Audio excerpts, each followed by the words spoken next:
So speaking of the beauty of 19th century mathematics, 19世纪的数学 beautiful stuff. So just I thank some of you for a comment on the way we look at this identity, right? Let's come back to look at Parseval's theorem. I say it preserves the norm, and this is a special property. Okay, why? Because Fourier transform can be regarded, I want you to remember, Fourier transform can be regarded as a change of basis. 傅列转换是坐标变换啊 a change of basis from time domain, and now we choose a different basis set, different basis. 基底的这个变换 the basis is going to be the set of all e to the j omega n. Yeah, change of basis. Now, so that the index changes from n to omega, right? Think of it as a change of some change of basis, okay, for any vector space. Yeah, and we know that when we all know that for any vector space, the basis is not unique, right? Generally, basis can be changed, right? It's not unique, 并不是唯一的. There are multiple ways of representing a vector using a different set of bases, right? But here, in general, when you change basis, then you calculate the norm, the result is going to change, right? Because you can stretch in one dimension and compress it into the other dimension, and the length of the vector is not going to be 1 over 2 pi times the original length. Whenever you change the basis, most likely, generally speaking, the norm is not preserved. But here, Fourier transform is a special kind of change of basis which preserves the norm. So this is special. This is worth noticing, okay? Worth mentioning. It's special. In general, any change of basis will not preserve the norm. So that's one reason I say it's beautiful in the from the angle of changing basis. Okay? When we think of Fourier transform as a change of basis, you're representing your signal in the frequency domain. That's a change of basis. Fourier transform preserves the norm. And so this is indeed one thing I want to mention to you. But otherwise, in the textbook, this is some additional remarks I want to also mention to you. If you're interested, there's some materials you can extend your reading, okay, about DTFT.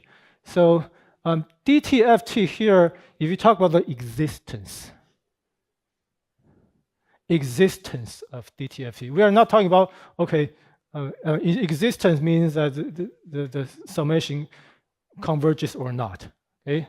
If the summation converges, then we call, okay, the Fourier transform exists.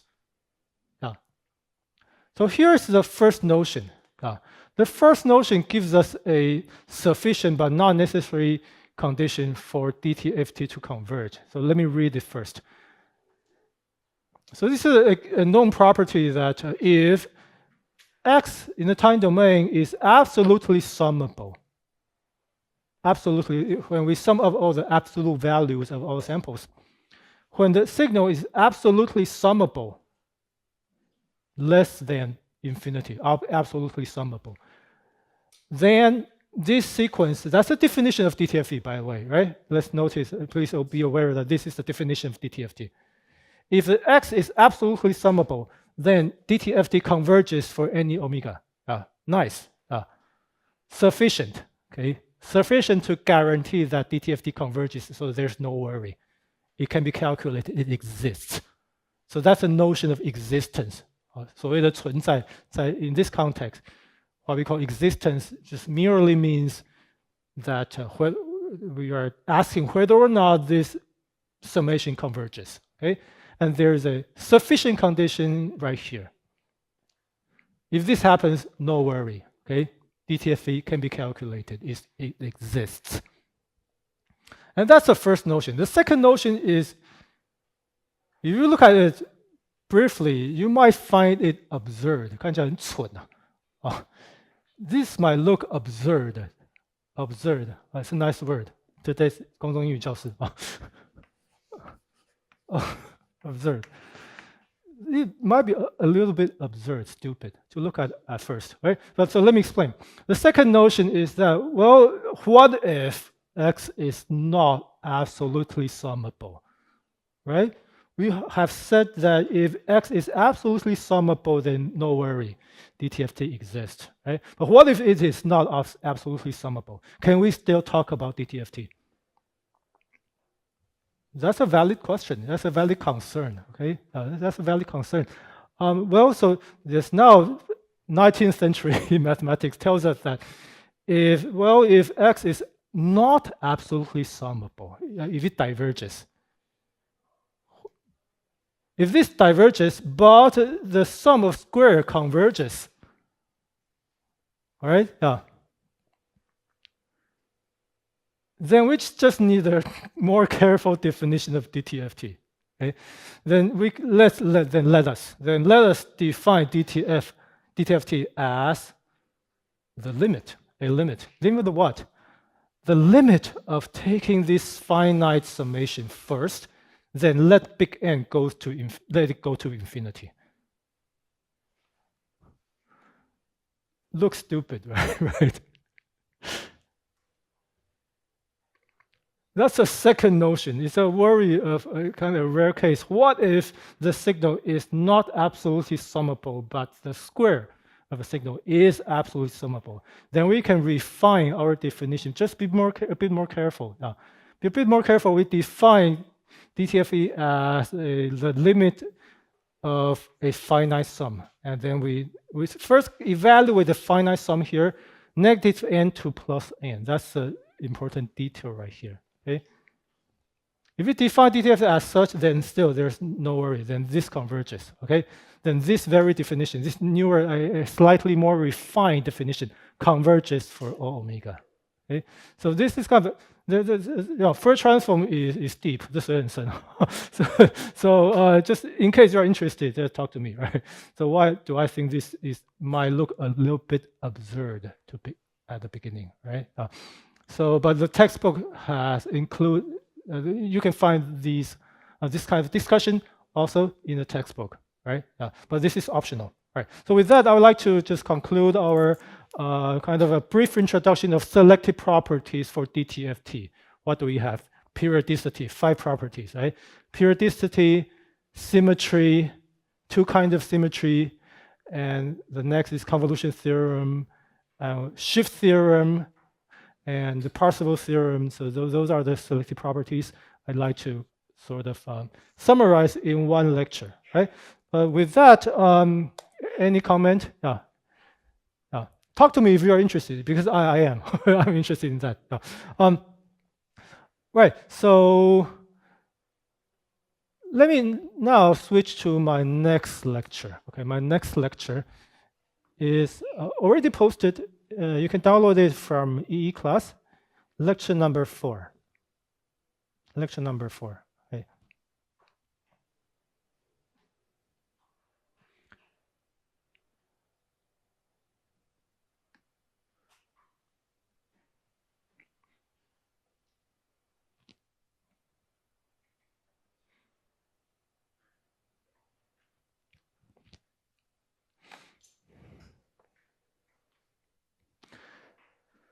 So, yeah.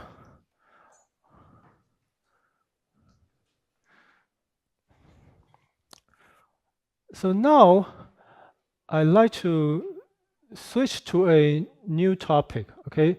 This is the last lecture of this on chapter 4, okay? In chapter 4, we're all about sampling and the relation between discrete time and continuous time, okay? But there's one last issue, important issue that we need to talk about, really making the signal digital. The signal can be make digital so that we can process it with computers, right? We need to represent numbers by digits. Yeah. So digital signal, just if you want to be sure, a digital signal has to be, you need to talk about how we represent numbers. So this is the time we talk about number representation, okay? How do we encode a number, any real number, by let's say 8 bits, 8位元. How do we do that? So let's take a kind of a review, a summary on that. So this lecture is about finally making the signal digital, and then we can talk about digital processing of analog signals, and there the main issue is called quantization.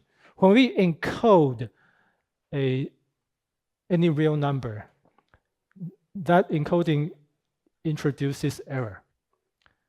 Just inevitably, 无可避免. When we just represent a real number by finite resolution, by just 8 bits, 16 bits, 32 bits, 64 bits, just inevitably there will be an error of rounding. 做四舍五入的时候, we'll see that basically to encode a real number, we recommend using rounding. Okay, 用四舍五入. But then after 四舍五入, after rounding, the fractional part, 小数的部分 is abandoned, right? So that introduces a kind of error, which we call quantization noise. Error is noise. Error is noisy. Error is unwanted. Okay. Yeah. So with that, so let's come to the first slide. So this first slide is a sort of a review. Here on the left we have a continuous time signal, and we can just convert it to discrete time, and the result becomes a sequence of number with, and then here you can also specify a sampling rate, sampling period. And everything can happen in the discrete time domain. And then in the end, you might want to we want to just output your signal. Okay, so that is to say, you might want to convert your signal from discrete back to the continuous time using the same sampling period. Okay, so this chain of processing is called discrete time processing or filtering of continuous time signals. Yeah. But now, that's a kind of ideal scenario. It's too simplified. 太过于简化, too simplified. So it does not talk about how we actually represent the number, right? The numbers. So here is a more complete chain of blocks that we need to be aware of. So first of all, still with the continuous time signal, because we want to prevent aliasing, you need to low pass the signal first. Okay. Low pass to ensure that the bandwidth is what? Narrower than 1/2 of your sampling rate, right? So this first preliminary step is called anti-aliasing. Anti-aliasing, you want to apply a low pass filter. Make sure the bandwidth now here is less than or equal to 1/2 of a sampling rate, okay?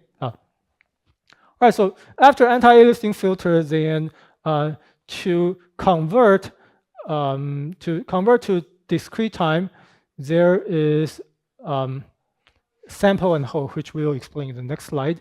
That's the next step. And after that, we are now ready to convert real numbers to a digital representation. So digital representation, and in the end, we do the opposite. D2A converter, and there is a compensated reconstruction filter, which we briefly talked about when we introduced D2A conversion a few weeks ago. So let me summarize with you a few practical issues. Okay. The first practical issue is that continuous time signals are not precisely band limited. Continuous time signals, strictly speaking, has extended bandwidth, right? So you need to practically just do the low pass filter, okay? Whenever if you are going to sample your signal next, so it's absolutely recommended that we want to prevent aliasing. Limit your bandwidth first to ensure that there will be no aliasing. That's one practical issue, number one. And there's another practical issue that ideal low-pass filter actually cannot be realized. What's that about? Ideal low-pass filter, maybe it's we can talk about it.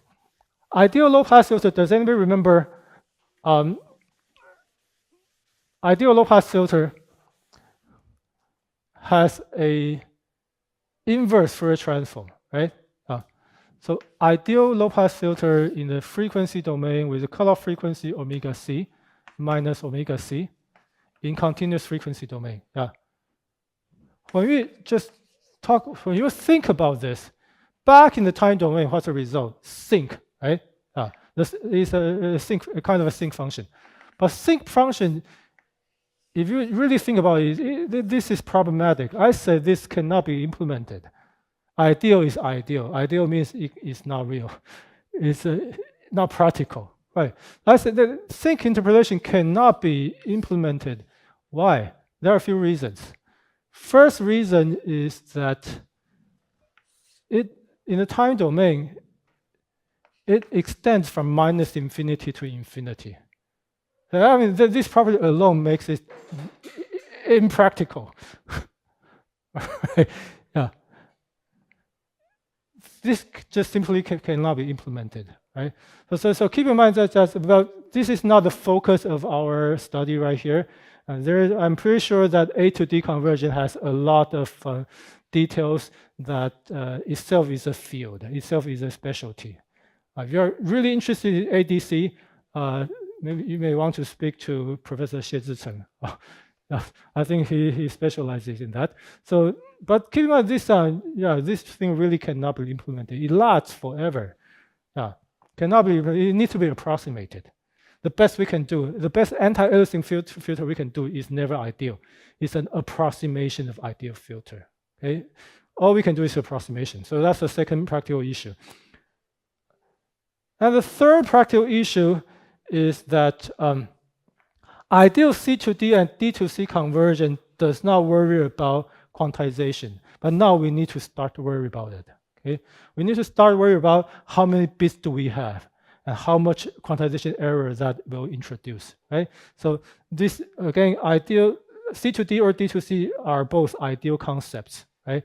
In practice, they need to be replaced. They can be approximated by A to D and D to A conversion. A stands for analog, D stands for digital. Right. So with those are a few remarks in mind. So here is the outline for this lecture. So in the next slide, next few slides, I will just briefly first talk about sample and hold. Very simple idea. And then following that, we go to the issue of quantization and the noise it introduces. We'll talk about binary representation of numbers. We'll talk about some properties of the noise that's introduced by quantization, by rounding. Okay? When we represent numbers by binary representations, then we will encounter noise. And we will study the noise property, its distribution and its spectrum. Two different ideas. Okay, so with that, let's talk about sample and hold first. So to sample and hold means you to something right here. Okay. So here, suppose that we have a continuous time signal, and we have a sampling period t. To sample and hold, just literally, literal means we measure the signal and then hold it. That's all. Yeah. We take a measurement of a signal right here, for example, at this moment, minus 3t, and then hold it. Yeah. And after a period of t, then we repeat the process. We sample the signal. Oh, and we make a measurement right there. The signal is so much. Then we hold. The system holds right there. So that's why it's called sample and hold. Sample and hold. Sample and hold. Sample and hold. Okay, very simple idea shown in this picture. But why do we hold? We hold that's because then that gives us some freedom to make the conversion. Okay, as long as we can finish the A to D conversion within this much of time, we are fine. Okay, sometimes it takes longer. Sometimes it takes we're almost running out of time. Sometimes we can just do the conversion right away. Doesn't matter. As long as you can finish the conversion within a period of t, that's okay. Sample and hold. Hold it first, then ask this next block to do the conversion. Okay? So that being said, that means everything here is ignored. Okay, anything in between sample time is gonna be ignored. Yeah. So that's the idea of sample and hold, so as we can make the conversion. Okay. So what do we mean conversion? Any questions here? Anything? Does everything look okay right here? Very simple idea: sample and hold. Okay. And then so now.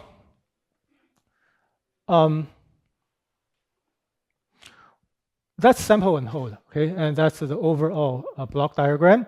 But here, let me say that to perform sample and hold and then convert it to digital domain, these two blocks are equivalent to 2 steps. They are equivalent. They're equivalent to converting to discrete time first, then perform quantization. Okay? Converting to discrete time first, then perform quantization. And quantization, the result of quantization is going to be denoted as using a hat right here. 一个帽子, hat. So let's denote the result after quantization as x hat. And b, here without b, it doesn't really matter. But hat means after quantization. Right? So I also need to define a few things, a few terms. First of all is this symbol right here, denoted as xm. It stands for the kind of maximum scale, the full scale, the full scale. Yeah. So let's say xm is you can call it full scale in the sense that we are going to limit our signal between minus of the full scale to plus full scale. The signal is going to be limited. Okay, the signal value is going to be limited from minus to plus that full scale. Everything beyond that range, what can we do? There's nothing we can do. We'll simply clip the signal. 我们就让它截断了. Yeah, okay. We'll simply clip the signal. There will be examples. Okay. So full scale means that your signal may look like this to begin with, but before we talk about quantization, we need to first define what's the desired range. Okay, what's the kind of minimum to maximum range? So let's say our range is going to be plus to minus the full scale. So let's define our full scale to be within this range. So that means that later on we'll see anything that's beyond this. Anything that's beyond this is just going to be clipped. Okay, it's just going to be clipped. So now the signal will not be encoded. So anything that's larger than plus m or more negative than minus xm will be simply. We will simply say sorry. You're reaching out of the range. Okay, so that's the meaning of full scale. Okay, so it's an important parameter regarding the design right here. First define the full scale here. Then we can talk about representation. Okay, then finally, in all the samples right here, then we can talk about how do we convert all the samples into a sequence of, let's say, 8 bits, a sequence of 16 bits for every real number right here. Okay? So far, so good? So we have one parameter called xm, and the other parameter is denoted as b. That's the number of bits. Okay, essentially the number of bits. And let's look at an example first. Okay, so in the next slide, I'm going to show you an example. So this is an important figure. Okay, let's figure out. We say that this in the textbook says that this is a typical quantizer for discussion for education purposes. Quantizer for AD conversion. Okay, what does that mean? So this is a I/O plot. Input for x, output in the vertical axis. Okay, this is an I/O plot. And what do we see here? What do you see here? Like steps, right? Staircase. It looks like a staircase 看这样楼梯嘛 Yeah. So this is an IO plot. So here on the right, so how do I explain? So first, if you count how many steps right here, what do we have? We have 1 level, 2 level, 3 level, 4, 5 in the middle, 6, 7, 8. 8 levels. Okay, 8 levels can be represented by 3 bits. Yeah? 8 levels can be represented by 3 bits. Okay, so you can now define how are you going to use 3 bits to represent each level. Now we are ready to talk about how we represent each level, but there in this example, there are 8 levels. Agree? So A level, and we separate the level by a step size called delta, quantization step size. So in the negative end, the output will be minus delta, minus 2 delta, or minus 3 delta, and so on. On the positive side, the output can be 0 for sure, or delta, 2 delta, or 3 delta. So 8 levels. And we have a quantization step size that's, and we are going to represent the output as integer multiple of delta. Okay, 8 different levels. It should be pretty clear from minus 4 delta to 3 delta. 8 different levels. So far, so good? Huh? All right. So now, 8 different levels. So conceptually, I'm going to say this first. Conceptually, I'm going to say that, okay, since the full range is 2xm, right? 2xm should be equal to, in this example, A times delta. Can we agree on that? Roughly speaking. Roughly speaking.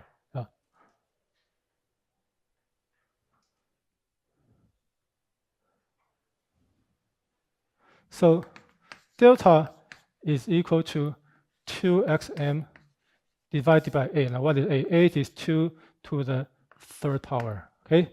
So this is a relation between how many bits we have, what's the full scale, and what's the quantization step size. Roughly speaking.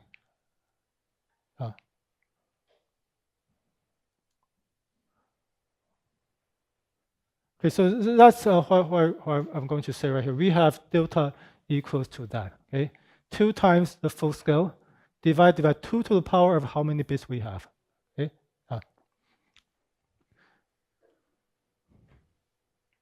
It's kind of sad that here we really cannot represent 4 delta, right? On the negative side, there's a little remark right here. On the negative side, we were able to represent minus 4 delta. But now we lose the capability to represent 4 delta because that will be an extra level. So there's a bit of asymmetry right here, 不太对称. You represent this side, you lose the ability to represent that side. Okay, that point is something that we need to compromise. But roughly speaking, I want to just share with you 2 times the full scale equals to 8 times quantization step. And 8 here is 2 to the 3rd power. 3 being what? 3 being the number of bits. Okay, number of bits. So now one code for each level.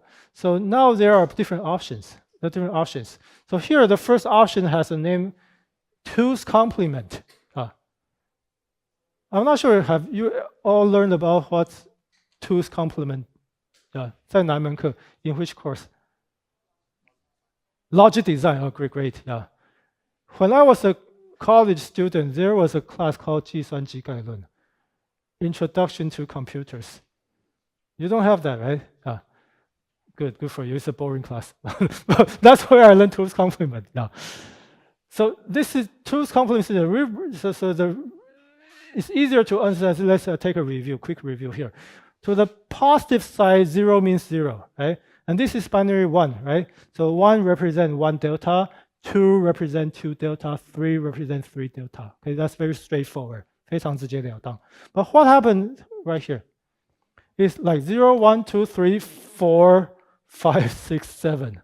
That's the scheme, the 2's complement way of encoding your number. Okay? Encoding the number 0 to 3 and -4 back to -1. Okay? So that's an example, and you can just also generalize what if we have 3 bits, 4 bits, 5 bits, or more bits to represent, to encode your numbers. Still, 2's complement goes from 0 to 1, 1, 1, 1, 1, and back to most negative level, and then it increases, it goes back to 0. Yeah, that's 2's complement. Okay? Take a look, 2's complement.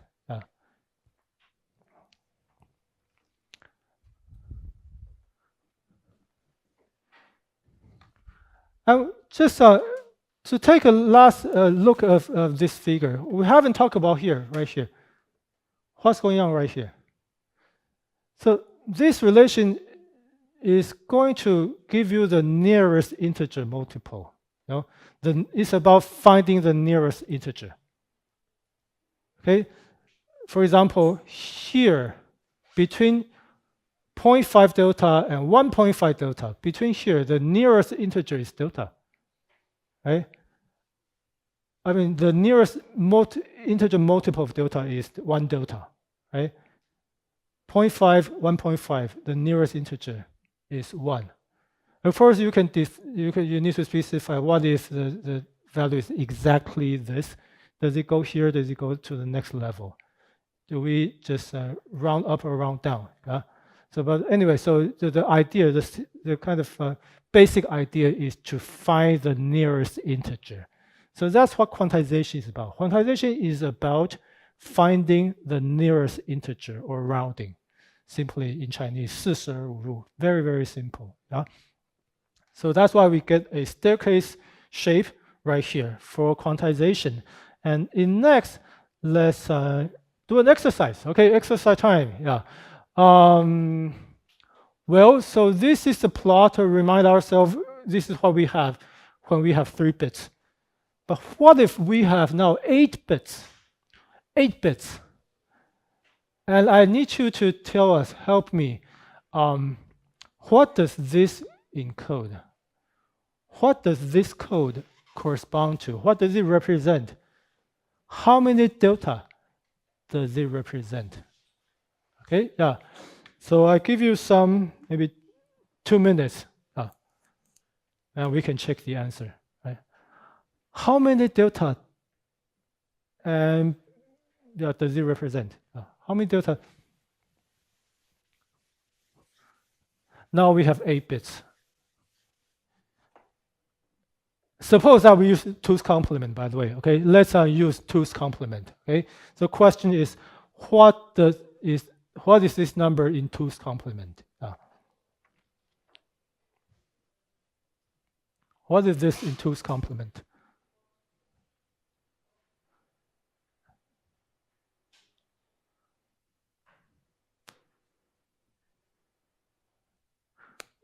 Okay, I'll give you 1 more minute to try to understand this. Check if you understand 2's complement.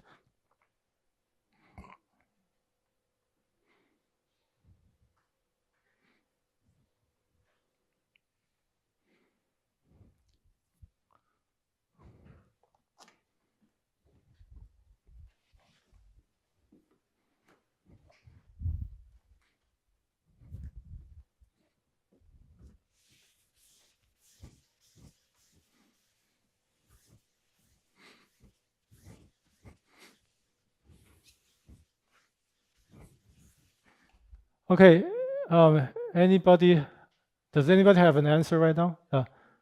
How many delta? 1, what do we have? 1, 2, 0, 0, 0, 1, 0, 0, 1. Okay. How many delta? First of all, the first bit is 1, right? So this is negative. Okay, first we want to notice that this is negative. Okay, this is negative. How about here? How about here? In the textbook, it has a formula, actually. This is about if this is B0, B1, each bit. So if this is a sequence, a string, 一个字串, if this is a binary string, denoted as B0 to B7. In the textbook, actually, you find a formula. There is a formula. There is a formula. I hope I can be correct. The formula that this equals to what? Minus 2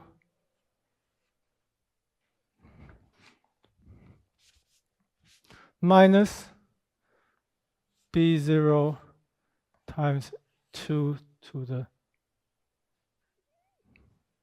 0th power, okay?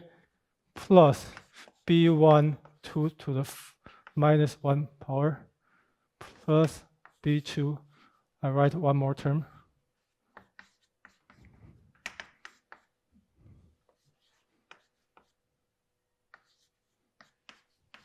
So that's a formula given by, you can find it on the textbook, okay? But you probably have learned that tooth complement is much more simple than that, right? It's much more simple. So what do we do? Can somebody tell me? What do we do next after figuring out it's negative? Tooth complement, right? Tooth complement. What does complement mean?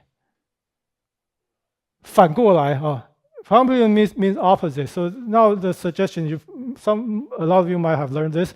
Let's review. So 反过来, so let's flip the 1 to 0. Whenever you see a 1, write 0. Whenever you see a 0, write 1. Yeah? Okay, tooth complement. Because that's the way complement. Okay. Complements means to do the opposite. Okay? To flip 1, you keep the 1 here, but for the next 7 bits, change 1 to 0 and change 0 to 1. Okay? 1 to 0, 0 to 1, 1 to 0, 0 to 1. And then what? And what do we do? And then do the binary representation of these 3 bits, right? So what does it represent? Can anybody tell me? 2 加4, 2 plus 2 plus 4 plus 16 plus 32, right? What's the result? So this is 32 in decimal, 16 in decimal, 4 in decimal, and 2 plus, you just sum them up. What do we have? 54.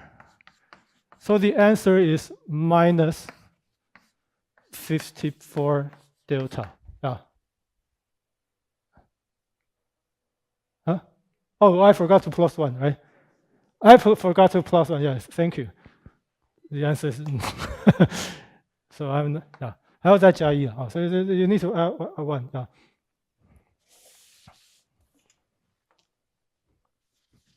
And this should be the same as equivalent to that, okay? 再加1, so then the answer is with the minus sign in the beginning. So the answer is minus 55 delta. Okay, so that's what this string, this binary string, represents in quantization. Right?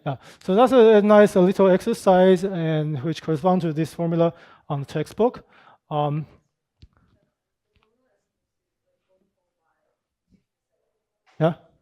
Yeah, this should be. Yeah, exactly. Yeah. So it depends. So this, I argue this is probably, if you multiply by full range, that might be what it is trying to say. Okay.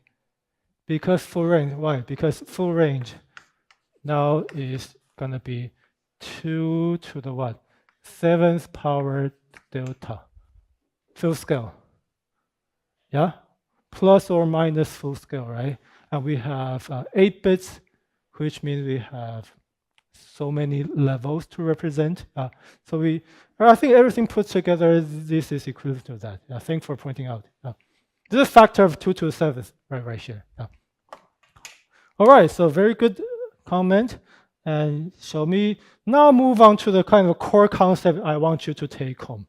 I want you to take home today that, yeah, sure, quantization is about finding the nearest integer. And secondly, please now try to think about this as something that will introduce noise. There will be quantization error, right? Because quantization is an approximation. We are approximate our real numbers with only 128 different levels. 256, for example. So this is an approximation. By abandoning the fractional part, then we introduce approximation error. And error is, we want to think of error as what is shown in this diagram. Okay, so let's take a look. This diagram shows that when we perform quantization, you can think equivalently as if we have a signal for sure, and then we are introducing error. So that's kind of the key message I want you to take home today and think about it. Okay, quantization is equivalent to introducing some sort of error because it is an approximation process. Because we are finding the nearest integer, thereby abandoning the fractional part. 小数点以下不看了, right? Well, it's rounding. So finding the nearest integer introduces error, and we call this error. We can think of error as something being introduced. The two of them add to, and the result is the result has a hat. Okay, so this result is after quantization. X hat as a function of x. Okay, x hat sure is a function of x, but you can equivalently think of it as if x hat is x plus error. Okay, x plus error. So something for you to ponder upon, right? And this is important. Okay? Any comment here? Is it clear what I'm trying to say? Is it clear to all of you? Anybody?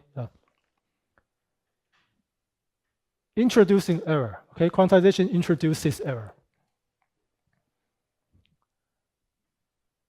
Okay, so quantization introduces error. And here is a nice little example on the textbook. Okay, suppose that we have a signal and it's discrete time. The signal is 0.99 times cosine with a period of something, right?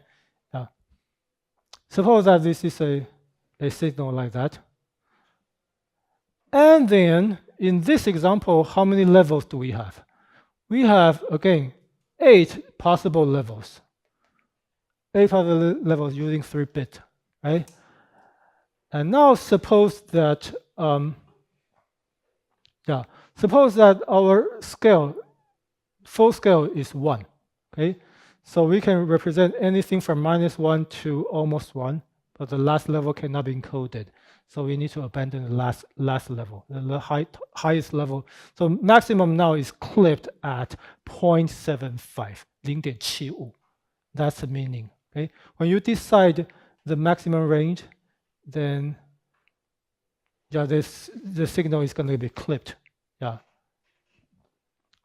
Whenever the signal goes out of the range, okay, it's clipped on top, and it's also clipped, sort of clipped at the bottom. So in this some period of time, you find that the nearest integer nearest level is -1. The nearest level is -1. So that's a kind of a nice little example of what's happening before quantization and after quantization. And of course, it introduces error. Okay? It introduces error. So what is error? Error is defined by the output subtracted by the input. 输出减输入叫做 error. Yeah.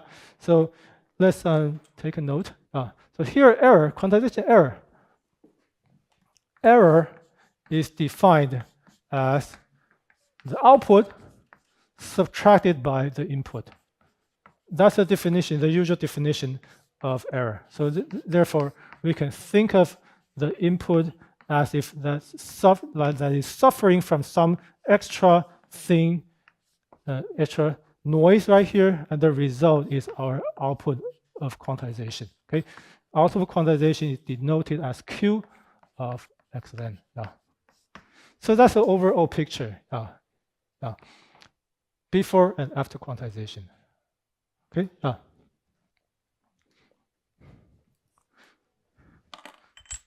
So the next slide, we look at the error. Okay. So now, if you just mentally calculate the difference, that's the error. This thing output subtracted by the input. That's the definition of error. Okay. So the next slide, now we take a look at the error. Error looks like that. The error looks like that. If we subtract the input from the output, okay? 输出减输入, if we subtract the input from the output, this is how the error looks like for this example. Could be positive, could be negative. Okay? Very simple.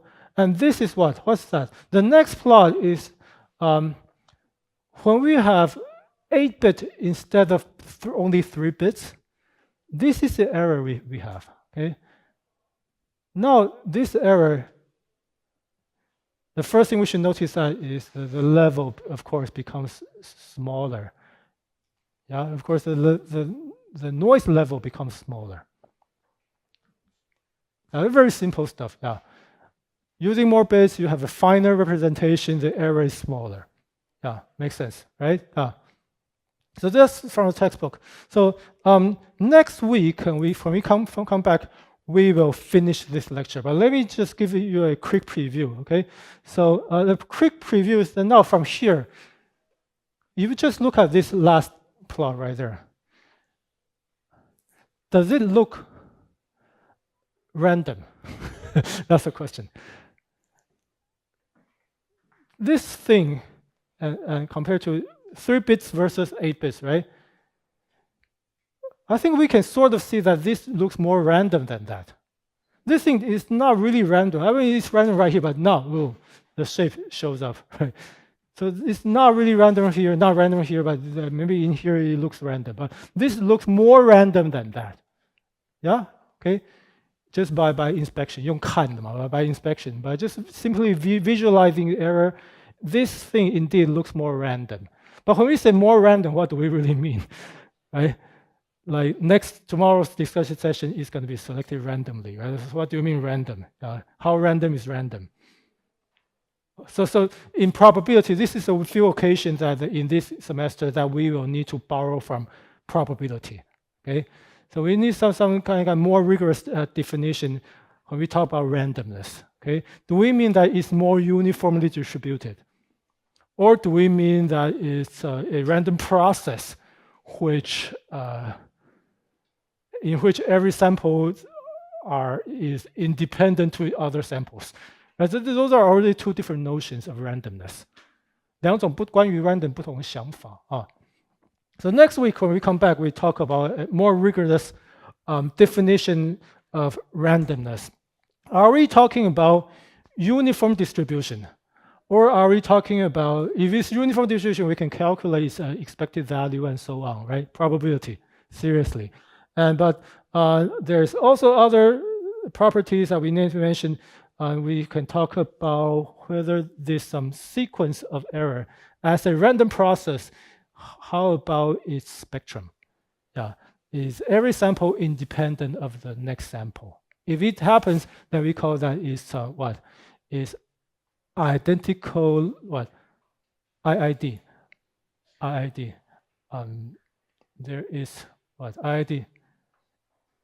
Identical, independent, identically distributed. All right. Yeah, so there are different notions of randomness that's worth mentioning. But we will talk about that next week when we come back. All right. So tomorrow, please come back here, and we'll have the first follow-up discussion. Okay. Yeah. Thank you for being here, and yeah, class dismissed.